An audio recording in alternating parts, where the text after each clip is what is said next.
Indonesia menjalani keketuaan Forum G20 tahun 2022. Pemerintah berupaya menjadikan momentum presidensi G20 Indonesia untuk menunjukkan kepada para pemimpin dunia mengenai kemampuan dalam mengendalikan pandemi COVID-19 sekaligus menjadikan Indonesia sebagai bangsa yang kuat dan punya adaptasi yang tinggi. Menteri Komunikasi dan Informatika Johnny G. Plate mengajak masyarakat terutama kalangan milenial ikut berpartisipasi aktif menyukseskan presidensi G20 Indonesia. Menurut Johnny, dalam KTT G20 akan hadir pengambil keputusan, kepala pemerintahan dan kepala negara dari 19 negara besar di dunia. Tentu saja mereka juga membawa para pengambil keputusan yang berada di level di bawahnya termasuk pimpinan di bidang perekonomian, industri dan perdagangan di tingkat dunia. Menurutnya, Indonesia tentu ingin agar penyelenggaraan G20 ini sukses sekaligus menjadi tuan rumah yang ramah.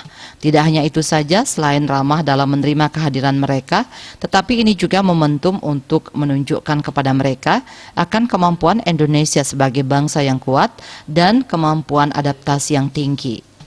Menkominfo meyakini Indonesia mempunyai potensi besar menyukseskan penyelenggaraan presidensi G20 Indonesia tahun depan. Bahkan Menteri Johnny menekankan arti penting keterlibatan generasi milenial, siswa dan mahasiswa.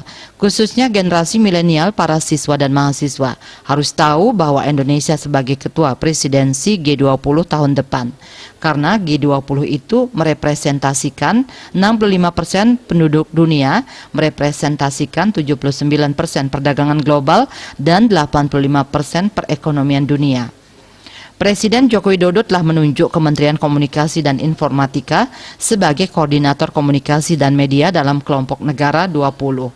Penunjukan itu didasari keputusan Presiden nomor 12 tahun 2021 tentang Panitia Nasional Penyelenggara Presidensi G20 Indonesia yang terbit 27 Mei 2021.